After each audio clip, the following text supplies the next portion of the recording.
En Miami-Dade siempre es esa época del año, la temporada de mosquitos, y son un peligro constante para nuestra comunidad. Sigue estas medidas sencillas para protegerte esta temporada. Drena el agua estancada cerca de tu hogar y chequea todas las semanas las áreas donde regularmente se acumula agua. Cuando salgas, asegúrate de cubrirte la mayor parte del cuerpo posible. Por último, nunca olvides usar repelente en la piel y en la ropa.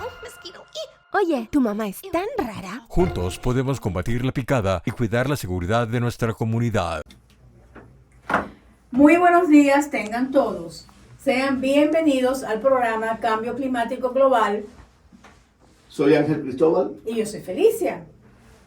Cambio Climático Global es un programa de South Press Independent Newspaper, South Press Online, en asociación con Radio Mundo 1210, La Voz de la Florida.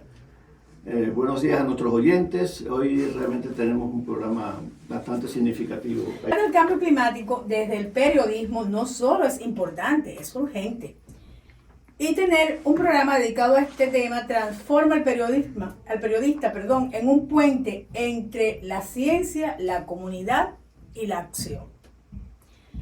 Hoy tenemos como invitado al periodista Norberto J. Méndez, comunicador social de la Central de Venezuela, con especializaciones en periodismo, finanzas y sostenibilidad. Durante casi 28 años de carrera ha trabajado como periodista para El Nacional, Diario Tal Cual, El País de España y la agencia EFE, y como responsable de comunicaciones corporativas en Banesco, Venezuela. La ONG ambientalista Provita también fue uno de sus trabajos, y la agencia de comunicaciones estratégicas Conecta Comunicaciones, que me parece que conocí esa agencia. Bueno, Norberto, te damos nuestra más cordial bienvenida. ¿Cómo estás? Muchísimas gracias por la oportunidad de compartir con ustedes y con los oyentes estos temas tan importantes que qué bonito. La comunicación y el cambio climático. Sí, eso es correcto. Te voy a hacer una pregunta que voy a empezar con una pregunta bastante fuerte, pero es importante que las personas que nos escuchan conozcan esto. ¿Cómo influye la polarización política en la percepción del cambio climático? Fíjate que hay ciertamente en los últimos años hay como una percepción o una visión del cambio climático según el punto o creencia en el cual tú te ubiques, ¿no? Entonces, ahí yo creo que el papel de los comunicadores en los medios de comunicación es presentar los hechos tal y como son, o sea, quitar ese tema, el tema ideológico político, para pasar a comunicar. Yo creo que como comunicadores tenemos un papel importante, no solo para informar, sino también para inspirar, ¿no? Entonces, allí hay casos, y casos comprobados, casos evidentes de procesos o instituciones que trabajan en pro del cambio climático, en pro de mitigar el proceso de cambio climático, que creo que es importante comunicar, ¿no? Entonces allí vale mucho también esa forma en la cual comunica, porque a veces para la gente, mucha gente, cuando comunicas desde la perspectiva ahí viene el coco, ahí viene el miedo, o generar miedo, de repente la gente... por proceso psicológico, la gente como que, bueno, dice, esto está muy malo, y la gente, lo que es muy malo, no le gusta informarse. Entonces yo creo que hay que hacer ahí como un clic un poco del tema a la hora de comunicar para inspirar, comunicar para ver cómo la gente puede contribuir a que hay acciones pequeñas, acciones que puedes hacer, o sea, utilizar menos el auto, consumir menos aire acondicionado, saber que los plásticos de un solo uso, no pedir pitillo cuando vas a tu restaurante de comida rápida favorita.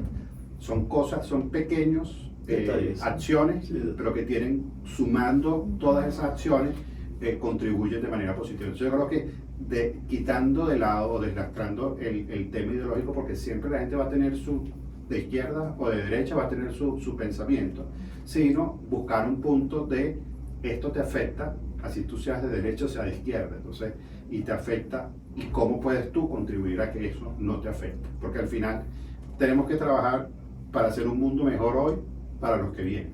Entonces no dejar esa pelota, no correr esa ruga y dejar Sí. esa pelota en el futuro, sino que empezar a trabajar desde hoy, desde lo que estamos, para que los que vengan, bueno, reciban ese patrimonio, como quien dice, de la naturaleza que les tenemos. Así es, y no distorsionar el tema, porque a veces las personas crean esa contradicción de que si el tema de hablar del medio ambiente es una cosa que es solamente para la izquierda, y es que el cambio climático no tiene ni derecha ni izquierda, es una cosa que se ve, que está palpable y que tenemos que luchar por ello, porque nosotros tenemos que cuidar nuestro planeta. Si no cuidamos nosotros el planeta, imagínate qué va a hacer.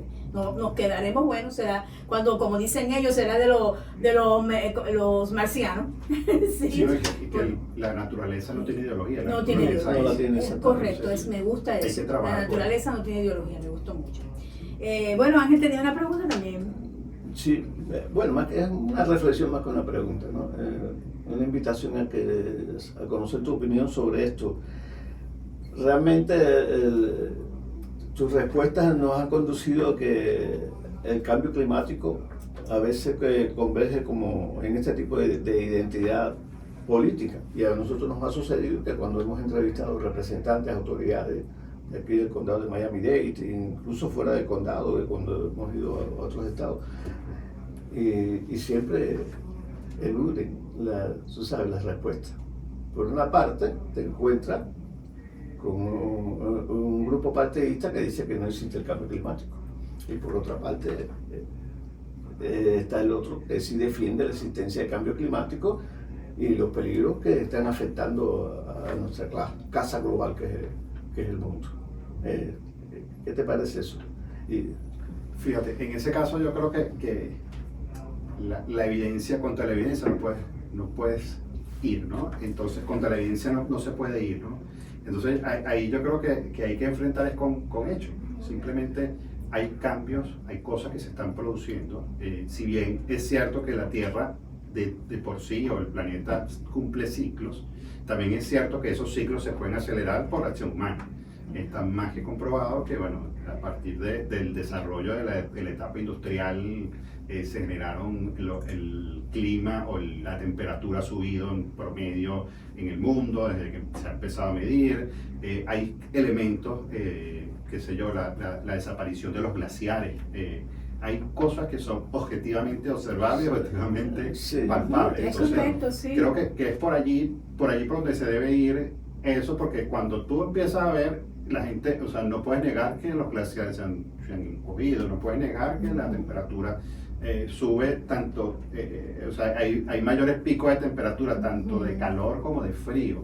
Entonces, por allí creo que contra eso la ideología no puede hacer mucho, ¿no? Entonces, por eso creo que el papel de los periodistas y el papel de los comunicadores, de los periodistas de los medios de comunicación y de los comunicadores que trabajan en las ONG o en las instituciones que trabajan con estos temas, es un tema de educación, Sí. de dar información al público, de dar información fidedigna y, bueno, cumplir con el papel que tenemos de los periodistas y los medios de comunicación. Uno de los papeles que es educar, ¿no? Claro. Yo en la universidad que siempre nos decían Sí. educar, ¿cómo se llama esto? Divertir, era como tres elementos de los cuales o papeles que cumplían los medios de comunicación, y yo creo que hay que poner Sí. bastante énfasis en ese papel Sí. de educar. De Eso, hecho, sí. yo vi que trabajaste en una ONG ambientalista, Provita. Yo no la conocía. ¿Cuándo comenzó esa? Sí, bueno, esa ONG? Provita tiene ya más de 30 años de Mira de eso, actividades. ¿en Caracas Y o en el está interior? trabajando en Caracas y tienen, Oh. quizás la conoces porque ellos, Provita fue la que generó el libro rojo de las especies amenazadas de extinción en De Venezuela. extinción, sí, ya. Provita ha trabajado con dos especies que están en peligro de extinción, el candelarito de Venezuela y la cotorra Sí, la margariteña, cotorra. con éxito notable y palpable en ambas tareas. Y también ha desarrollado en los últimos años un trabajo con redes en el continente americano, en la Amazonía, de investigación y elaboración de información sobre cómo se está afectando la tala y cómo se está afectando todas las distintas efectos que se genera la pérdida de ese bosque en la Amazonía y cómo eso repercute en el resto del planeta. Bueno, Sí. Se dice que la Amazonía es el pulmón del El planeta, pulmón, entonces sí. allí ese pulmón no solo es un pulmón vegetal, sino también es un reservorio de agua potable gigantesco que la gente no entiende, que la gente no comprende, y que bueno, se ha trabajado, ellos han trabajado con un trabajo importante con otras ONG de la región para educar, para formar y para informar sobre cómo estamos afectando a esa importante región del mundo. Y tú como periodista corporativo seguro que tuviste que hacer con ellos todo este trabajo de comunicación, ¿no? Pues, Sí, ahí hicimos un trabajo interesante, yo estuve trabajando con ellos 3 años, hicimos un trabajo interesante en eso, hacer digerible, hacer potable, hacer entendible esa información para la gente. Porque de repente tú le dices a la gente, se perdieron tantas hectáreas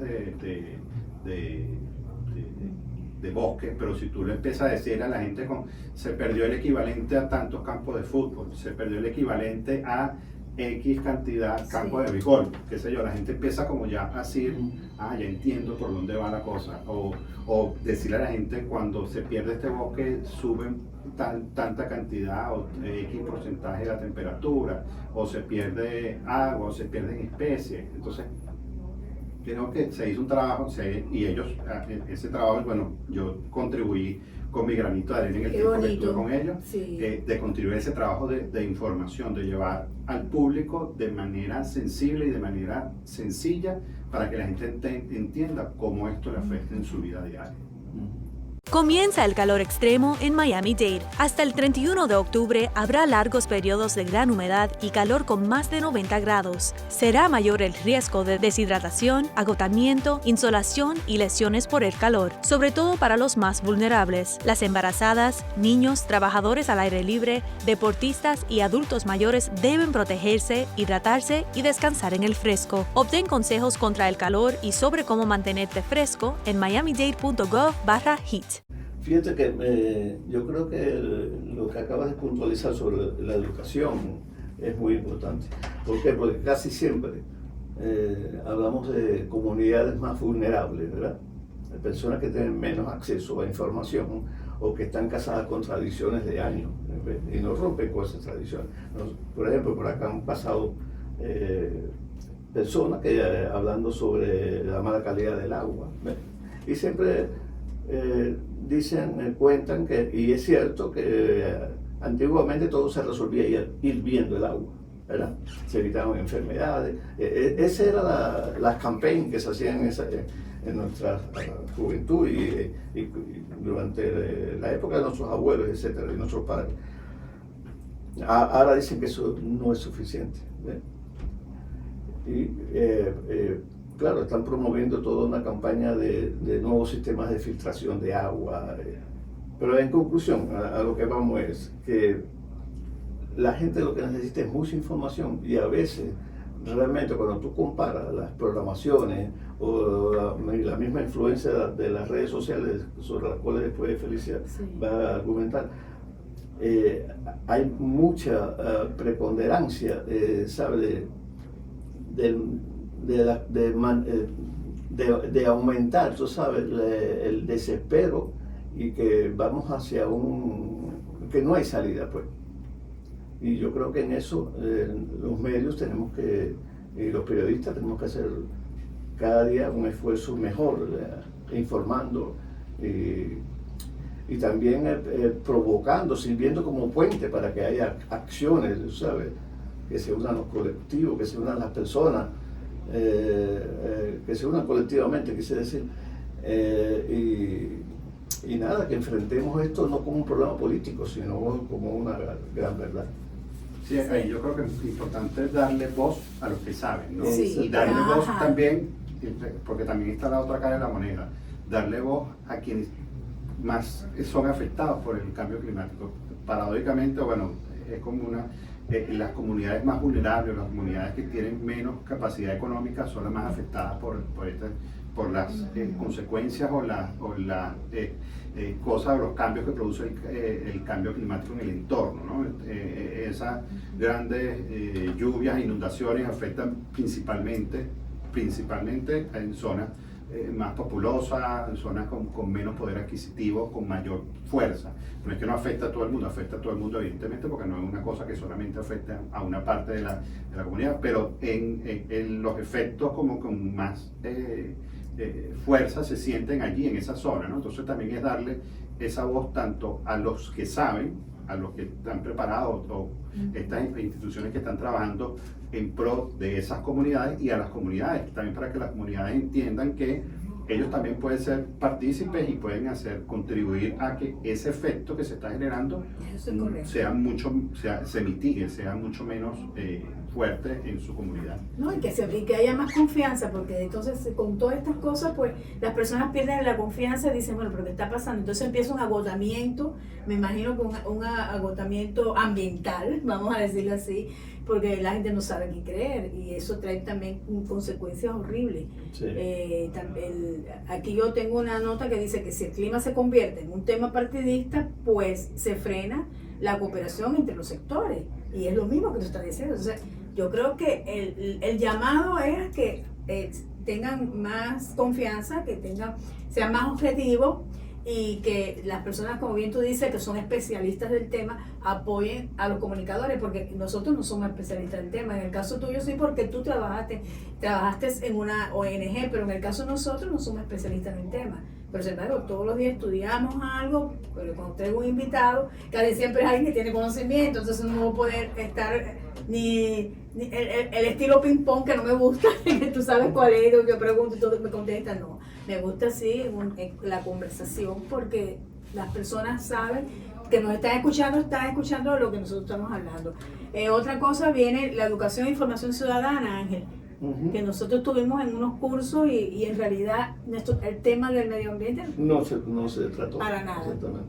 Para nada. Ahí hay un tema que en estos días hace poco salió un reporte que hace anualmente el Instituto Reuters para la comunicación, y que hacen una encuesta a nivel mundial, ¿no? Y una de las cosas que hay resultado allí es que ha habido consecuentemente una pérdida de confianza de las personas hacia los medios de comunicación, principalmente por temas ideológicos. Es correcto. Pero también al mismo tiempo ha habido un surgimiento, o sea, la gente voltea su mirada de los medios tradicionales a otro tipo de formatos, sobre todo redes sociales. Entonces la gente empieza a informarse más por Facebook y se empieza a informar más por Instagram, por TikTok. Entonces, yo creo que allí también un papel de no perder el tren, ¿no? Yo creo que los periodistas y los medios de comunicación tienen que también, que de alguna manera pensaron, no, esto de las redes sociales es una moda pasajera, y han ido dejando que ese tren vaya avanzando. No puedes perder ese tren, tienes que montarte en ese tren, empezar a utilizar ese lenguaje y esos formatos que la gente está buscando. La gente está buscando más formatos de video, entonces tienes que buscar de transformar que tu mensaje, que tienes tu credibilidad como medio, credibilidad como periodista o como institución que está trabajando en estos temas, tienes que ir hacia eso, ¿no? Entonces yo creo que también hay un papel mucho de también educar o de apoyar a estas instituciones, a los periodistas un poco en esa formación, para que ese mensaje que vas a llevar también pase a este tipo de formato, porque es lo que la gente está buscando, es lo que los jóvenes están buscando. Claro, porque es un lenguaje coloquial, entonces no hay nada rebuscado, estás escuchando como uno habla comúnmente. Hay personas que, por ejemplo, lingüistas, siempre le gusta buscar frases bonitas, qué sé yo sé que es bonito, pero la gente lo que quiere es esto, algo que te llegue y que te llegue verbalmente como tú sabes que tú hablas. Y la gente quiere informarse rápido, informarse con video. Entonces tienes que buscar trabajar en ese lenguaje, trabajar en ese formato, sin perder la calidad de la información que estás dando. Creo que por ahí hay un trabajo importante, y hay trabajo para nosotros. Sí, aquí dice redes sociales y desinformación. También hay que tener cuidado, porque también las redes sociales a veces pues también tienen el hábito de desinformar, que nos ha pasado muchísimo con todo. Pero también las plataformas digitales, tengo yo aquí una nota, amplifican la polarización con algoritmos que refuerzan creencias previas y crean burbujas ideológicas que dificultan el diálogo y propagan la fake news, que son las noticias falsas. ¿Qué tú me puedes decir acerca de eso? Porque esto nos pasa diario con todo. Fíjate, ahí hay una frase que yo escuché en la universidad que decía, si tu mamá te dice que te quiere, pregúntale a 2 personas. Entonces, yo creo que ese es como lo que uno debe aplicar como, no solo como periodista, sino como ciudadano.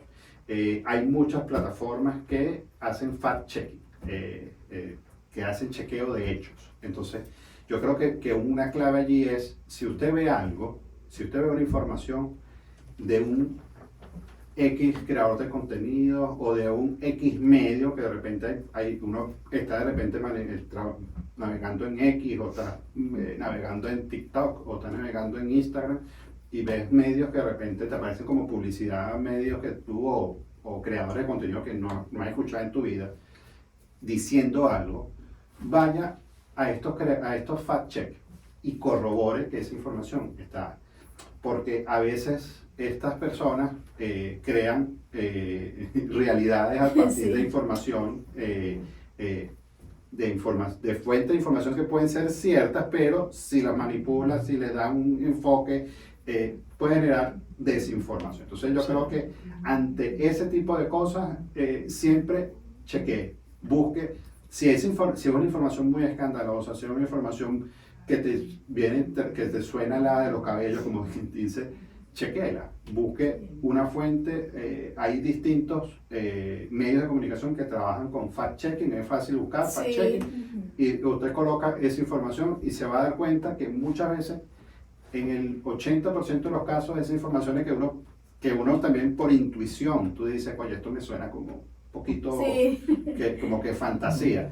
Bueno, se va a dar cuenta que en más del 80% de los casos es información, es desinformación, o es información tergiversada. Entonces, siempre en ese sentido creo que la responsabilidad, también uno tiene como lector o como público como una responsabilidad, ¿no? De no creerte lo primero que te llega. Como te digo, o sea, eso que yo aprendí en la universidad. Sí, si te dice tu mamá dice que te quiere, pregúntale a 2 o 3 personas. ¿Y por qué tú crees que ocurra esta saturación informativa de que si es fake news o si es algo positivo? ¿Qué es lo que hace que se propague este tipo de saturación informativa? Mira, yo creo que es que hay también tanta disponibilidad de información. Hay un colega periodista venezolano que él hablaba del pasticho, del informativo, decía que te llega una información cuando no te has tenido tiempo de procesarla, te llega otra, y cuando estás en esa segunda llega otra. Entonces, en ese pasticho informativo, en esas capas que se van superponiendo, va quedando uno como desorientado, ¿no? Entonces, yo creo que eso también tenemos, o sea, hay más información, pero no siempre es mejor información. Entonces también por eso es que creo que hay que a veces hacer esas pausas de desintoxicarse a veces de las redes, de saber a quién sigues, saber que de repente buscar, porque a veces que nos pasa también, que pasa mucho con las redes, que tú sigues a gente que piensa como tú.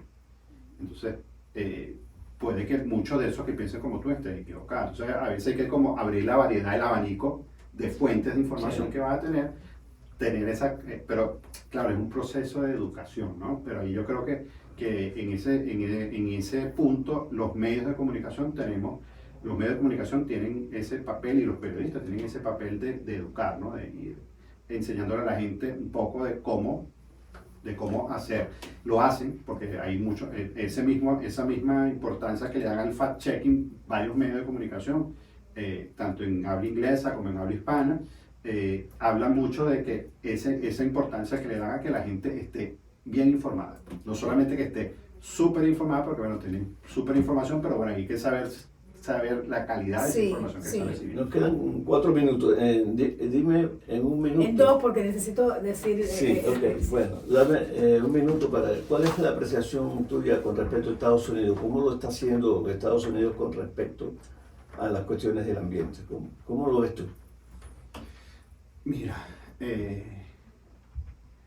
fíjate, yo creo que hay iniciativas de instituciones que están funcionando, iniciativas de instituciones que siempre uno espera que se haga más. Siempre lo ideal es que se haga más, pero entre de lo que se está haciendo, creo que se puede hacer mucho mejor y eso, darle visibilidad a esas instituciones que están trabajando con eso, sin sesgo ideológico, ¿no? Sin el sesgo porque que la gente entienda y comprenda que trabajar por el cambio climático no es si tú eres de derecha o de izquierda, es porque todos estamos, como que dicen, en esta nave espacial y todos tenemos que cuidar esta nave espacial. Entonces, creo que por allí deben ir los tiros de trabajar en ese sentido, de darle esa preponderancia a esas instituciones que están trabajando y la gente exigirle a sus representantes que trabajen en pro de ello, ¿no? Pero también tiene que estar informado para poder exigir sin, como que dice, sin sesgo ideológico, sino exigir como ciudadano, porque que al final de cuentas estamos trabajando hoy para un legado que se va a dejar para el día de mañana, ¿no? Así es, correcto. Hemos recorrido juntos un mapa lleno de desafíos, desde la fatiga informativa hasta la polarización ideológica, desde el silencio impuesto por intereses poderosos hasta la urgencia de dar voz a quienes más sufren. Pero si algo queda claro es que comunicar sobre el cambio climático no es una tarea técnica, es un acto de responsabilidad, empatía y valentía. Como periodistas, no solamente reportamos el estado del planeta, creamos puentes, sembramos conciencia y a veces encendemos la chispa que transforma la desesperanza en acción colectiva. La crisis climática nos reta a cambiar nuestro lenguaje, nuestros formatos y nuestras convicciones, pero también nos ofrece la oportunidad de ser parte de un renacer, porque contar estas historias no es solo informar, es cuidar, es resistir, es construir futuro. Nos vemos en el próximo programa, donde seguiremos encontrando palabras bonitas, desafíos y todas estas cosas que nos trae el tener un programa sobre el cambio climático, porque a nosotros nos ha traído y yo creo que ha sido muy interesante esta exposición. Te queremos en otro programa, creo que vas a estar como Carlos Roa, siempre porque eres una persona que conoces el tema y nosotros no estamos muy, como se dice, estamos sensibilizados con el tema, pero no tenemos mucho conocimiento. Así que te agradecemos muchísimo tu participación y tenemos el de la Amazonas, que tenemos que ver eso de la Amazonas porque me lo han pedido muchas personas. Bueno, te damos gracias a Norberto por estar aquí con nosotros. Realmente para nosotros ha sido un honor que estés acá. Y a nuestros televidentes y radioyentes, ya yo no sé ni cómo se dice, porque... YouTubevidentes. YouTubevidentes. Los invitamos a que nos continúen siguiendo nuestros programas y muchísimas gracias por sus comentarios. Hasta la próxima. Hasta la próxima. Bye. Bye. Dice Hugo, bye.